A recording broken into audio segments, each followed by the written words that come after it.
इसमें हमें क्या पढ़ना है, इसको भी 5 भागों में बाँटा हुआ है। पहला है एग्रीकल्चरल टाइप एंड क्लासिफिकेशन। वास्तव में एग्रीकल्चर है क्या, कृषि क्या है, खेती क्या होती है, फार्मिंग क्या होता है, उसका अर्थ क्या होता है, और उसका क्लासिफिकेशन यानी कृषि का वर्गीकरण। मुख्यतः विभिन्न भागों में बहुत प्रकार की कृषि प्रणालियाँ पाई जाती है। वो कौन कौन सी कृषि प्रणालियाँ हैं, उनके उस क्षेत्र में मौजूद होने के क्या रीजंस है, वो डिटेल पढ़ेंगे हम। बी में देखेंगे आप एग्रीकल्चर, वापस कृषि पढ़नी है विस्तार से। जिस कृषि के आगे देखो क्या लिखा है, physical, social, cultural environment influencing crop production. अर्थात कृषि का जो प्रमुख घटक क्या है, फसल उत्पादन, क्रॉप प्रोडक्शन।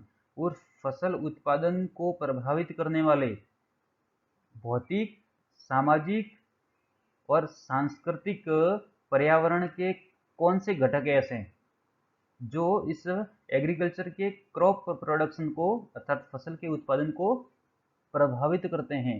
तो वो सारे फैक्टर पढ़ने हैं, सारे कारक पढ़ने हैं। भौतिक कारक, सामाजिक कारक, सांस्कृतिक कारक और पर्यावरणीय कारक कौन कौन से हैं, ये सारे कारक पढ़ने हैं। कुल मिला के हम कह सकते हैं कि ये सारे के सारे किसी क्षेत्र की, किसी भौगोलिक क्षेत्र की कृषि दशाओं को प्रभावित करने वाले कारक है या उसको निर्धारित करने वाले घटक है। ये चीज़ पढ़ना है हमें। अगला देखिए, स्पेशियल डिस्ट्रीब्यूशन यानी स्थानिक वितरण पढ़ना है। प्रोडक्शन यानी उत्पादन और इंटरनेशनल ट्रेड उनका अंतर्राष्ट्रीय व्यापार। ये तीन चीज़ें हैं। तीन चीज़ें किस किस का पढ़ना है, राइस और व्हीट। राइस क्योंकि जो चावल है जो विश्व की सर्व प्रमुख खाद्यान्न फसल मानी जाती है, और गेहूँ ये भी प्रमुख खाद्यान्न फसल है। दोनों इन खाद्यान्न फसलों का स्थानिक वितरण अर्थात कौन कौन से भौगोलिक क्षेत्र में, कौन कौन से देशों में इनका उत्पादन कितना और कहाँ कहाँ होता है, उनकी उत्पादन और उत्पादकता कितनी है, ये पढ़ना है। प्रोडक्शन पढ़ना है और इंटरनेशनल ट्रेड पढ़ना है। इसी प्रकार देखिए अगले में क्या पढ़ना है, वही same, special distributions, productions and international trade off cotton and rubber. Cotton का मतलब कपास, रबर का मतलब रबर जो होता है, ठीक है ना, ये दोनों पढ़ने हैं। उनका भी क्या पढ़ना है, वही स्थानिक वितरण, उत्पादन और अंतर्राष्ट्रीय व्यापार। अंत में कॉफ़ी और टी के बारे में, कॉफ़ी, कहवा और टी, चाय के बारे में। तो आप यूनिट थर्ड में मुख्यतः कृषि गतिविधियों को ही पढ़ना है। आपके दिमाग में रखना है कि हमें जो हमारे बीए सेकेंड ईयर के जो सेकंड पेपर है उसकी थर्ड यूनिट पूरी तरह से कृषि पर ही निर्भर है। अर्थात इसमें आपको प्राइमरी सेक्टर के बारे में ही पढ़ना है। पूरा का पूरा कौन सा होगा इसमें, प्राइमरी सेक्टर ही पढ़ना है। देखिए प्राइमरी सेक्टर में एग्रीकल्चर आता है, एग्रीकल्चर को प्रभावित करने वाले कारक, और ये प्रमुखतः 6 फसल, चावल, गेहूं, कपास, रबड़, कहवा और चाय, इन फसलों के बारे में हमें पढ़ना है। उनका स्थानिक वितरण, उनका उत्पादन और उनका अंतर्राष्ट्रीय व्यापार क्या है। देखिए अगली यूनिट में देखते हैं अपन यूनिट 4। इसमें वापस वही 5 सब टॉपिक दिए हुए हैं। क्या देखना है इसमें, अब देखिए आप इसमें देखेंगे कि हमने यूनिट थर्ड में यदि प्राइमरी सेक्टर को लिया है तो यहाँ पर कौन सा सेक्टर होगा, सेकेंडरी। आर्थिक भूगोल का मूल उद्देश्य ही मानव के द्वारा संपादित की जाने वाली जितनी भी जो आर्थिक गतिविधियां हैं, जितने भी जो व्यवसाय के क्षेत्र है, भले वो प्राइमरी हो, सेकेंडरी हो, टर्सरी हो, क्वार्टरी हो, उन क्षेत्रकों का, उन आर्थिक गतिविधियों का अध्ययन करना होता है। तो यूनिट थर्ड में हमने प्राइमरी सेक्टर अर्थात कृषि को लिया। ठीक इसी प्रकार यूनिट फोर्थ में हमने सेकेंडरी जो हमारा क्षेत्र है, विनिर्माण का क्षेत्र जिसको हम बोलते हैं, जिसमें जितने भी उद्योग धंधे हैं और उन उद्योग धंधों को प्राप्त होने वाला कच्चा माल अर्थात मिनरल्स है, उनके बारे में पढ़ना है। तो देखिए यह आया पहला ही, क्लासिफिकेशन ऑफ मिनरल्स अर्थात खनिजों का वर्गीकरण, उनका वितरण और उनका प्रोडक्शन यानी उत्पादन और उनका ट्रेड। ठीक है, तो क्या है मिनरल्स के बारे में, मिनरल्स का वर्गीकरण करना है, खनिजों का वर्गीकरण, वितरण, उत्पादन और व्यापार। और इसमें भी कौन सा, प्रमुख रूप से 2 खनिज, एक तो आयरन और यानी लौह अयस्क, और एक है बॉक्साइट के बारे में हमें पढ़ना है। आयरन और बॉक्साइट के बारे में पढ़ना है। उसके बाद देखो डिस्ट्रीब्यूशन एंड प्रोडक्शन ऑफ, फिर है कोल, कोयला, पेट्रोलियम और हाइड्रो इलेक्ट्रिसिटी यानी कि जल विद्युत के बारे में। ये दूसरा जो टॉपिक है वो पूरा का पूरा कह सकते हैं हम कि ये आपके एनर्जी जो रिसोर्स है उसके बारे में पढ़ना है। कोल, कोयला, पेट्रोलियम और ये हाइड्रो इलेक्ट्रिसिटी जल विद्युत के बारे में। फिर अगला factors of localisation of industry, अर्थात उद्योगों के अवस्थी के जो कारक है या स्थानीयकरण के कारक है वो पढ़ने हैं, जिसमें आयरन और स्टील इंडस्ट्री, लोह इस्पात इंडस्ट्री को प्रमुख रूप से पढ़ना है। अगला है केमिकल एंड सीमेंट इंडस्ट्री को पढ़ना है, रसायन उद्योग और सीमेंट उद्योग को पढ़ना है, उनकी अवस्थी को निर्धारित करने वाले कारक कौन कौन से हैं, हाँ, और किस प्रकार से इन उद्योगों की स्थापना की जाती है। टेक्सटाइल, वस्त्र उद्योग और शिप बिल्डिंग, जहाज निर्माण उद्योग के बारे में पढ़ना है। तो पूरा का पूरा विनिर्माण क्षेत्र अर्थात सेकेंडरी जो सेक्टर है उसके बारे में पढ़ेंगे। अंत में यूनिट 5 में हम सेवा क्षेत्र को लेंगे, अर्थात हमारा टर्सरी जो सेक्टर है सेवा क्षेत्र का उसको लेंगे, जिसमें देखिए आ गया ट्रेड एंड ट्रांसपोर्ट, व्यापार और परिवहन, हाँ, और व्यापार और परिवहन को प्रभावित करने वाले जो भौगोलिक कारक है, ठीक है ना, उनके बारे में पढ़ेंगे, geographical factors in their development, ये सारा का सारा हम देखेंगे। तो आपने देखा होगा कि यूनिट 3 में हम प्राइमरी सेक्टर को देखते हैं, यूनिट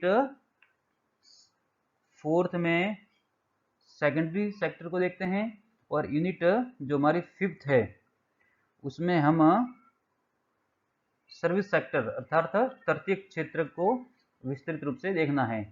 तो ये देखो इसका जो फर्स्ट टॉपिक है वो हो गया व्यापार और परिवहन के बारे में।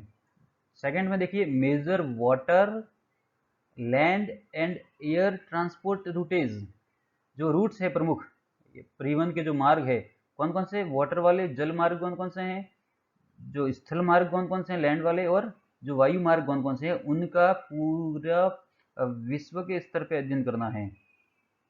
फिर इंटरनल एंड इंटरनेशनल ट्रेड, मुख्यतः व्यापार अंतर्राज्यीय या अंतर्राष्ट्रीय स्तर का होता है, तो उन दोनों व्यापार के प्रकारों का हमें पढ़ना है कि इंटरनल व्यापार की क्या कंडीशंस है, उसका कितना विस्तार है, कौन कौन से देश सम्मिलित है, और इंटरनेशनल ट्रेड वर्तमान में ये काफ़ी हॉट टॉपिक है, क्योंकि ये इंटरनेशनल ट्रेड को लेकर विभिन्न देशों के मध्य विभिन्न प्रकार के क्षेत्रीय गुटों का निर्माण हुआ है, और ये क्षेत्रीय व्यापार विभिन्न देशों के आपसी संबंधों को कहीं ना कहीं निर्धारित करता है।